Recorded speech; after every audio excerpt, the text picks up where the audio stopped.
Yeah, sanibona. This is Usiyabonga ke iDurban Network le bafowethu njengoba besikhona izolo khona la kwiBrilliant Cup sikhona namhlanje it's Ketomena Grounds. Niyazi ke ukuthi iqalile tournament izolo. Kahle kahle yonke into ya kickstarter on Friday whereby they were doing ama coaching clinics kwaqhubeka izolo. Kuyaqhubeka namhlanje.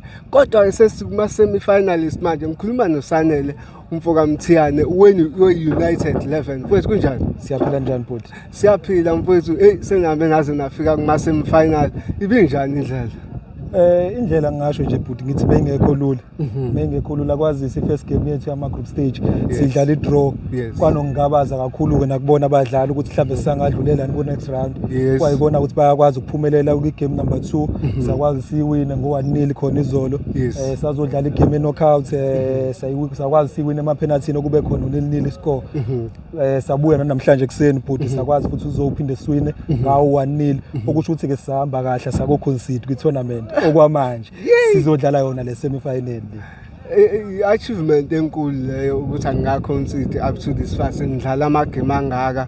Mhlambe ungathi ngedefense yakho zevele la udefensive ngokwe approach yegame negame osoyidlalile noma you are also offensive? We are very offensive bhuti. Kuyikona ukuthi ke amathuba amaningi siyawamesa la. Okuyinto singajwayeleke kodwa kona ukuthi kube njalo because sabantu abajwayele ukuthi si capitalize nje egamini sikwazi sishaya ama goal in.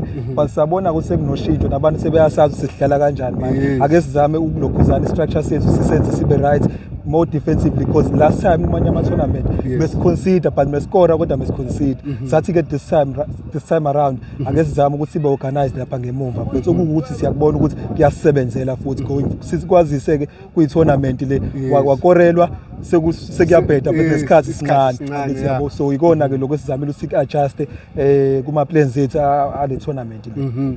You are through to ama semi-finals manje kungekudala izoqala igame yenu ame kanjani ama preparations mhlambe I know ukuthi opponent yenu enizodlala nayo seniyibonile nayo ama game ukuthi performa kanjani ama preparations ame kanjani considering ukuthi so uyibonile opponent yakho? Ngizosho nje bhuti ukuthi angeke sashintsha kakhulu.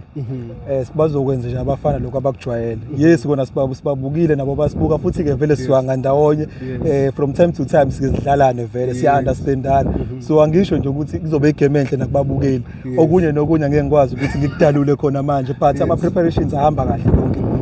Mhlamba asixoxe ngeteam yakhe United 11 ukuthi is it a team that you decided to assemble for the tournament mhlawumbe ngokwabadlali ilabo ohlezi udlala ngabo noma nje abadlali abapikile?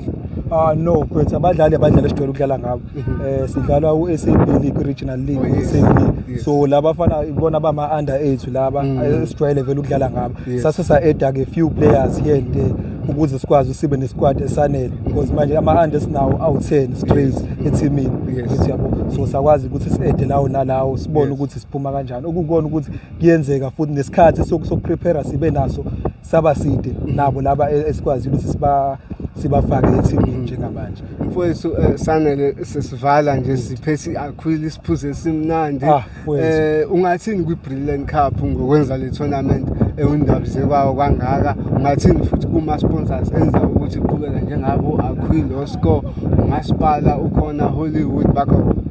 But engakusho nje ku-Brilliant straight muhle kakhulu umsebenzi awenzayo mfowethu. Kwazise ithuba balitholi kakhulu kule division le edlalayo khona namhlanje. Abalitholi kakhulu ithuba lokuthi bakwazi ukuthi bazibonakalise but nawo ke ama sponsors sibonga kakhulu abantwana abahlezi behydrated ngaso sonke isikhathi. Kuyashisa ke namhlanje akufani njengayizolo. So kuyadingeka lokho uMasipala weTheku nawo asondele la akwazi ukuthi akuxhase kuyinto enhle kakhulu but siyakubonga kakhulu ngathi bangaqhubeka njalo futhi ngingapheleli namhlanje noma ngingapheleli kule tournament nakwi-edition elandela kuphinde kube njalo. Yes. Kambe who are you facing ku semi-final? KZN Future Stars. KZN Future Stars. Engizwana kuthiwa ayizwile. Sho sengizakasho nje ukuthi asizwile zobabili. Kuyocaca enkundleni abalandeli kodwa ngeke ngibathembisa kona bazobuka ibhola elihle kakhulu. Appreciate it to Sam. Siyabonga kakhulu. Thank you.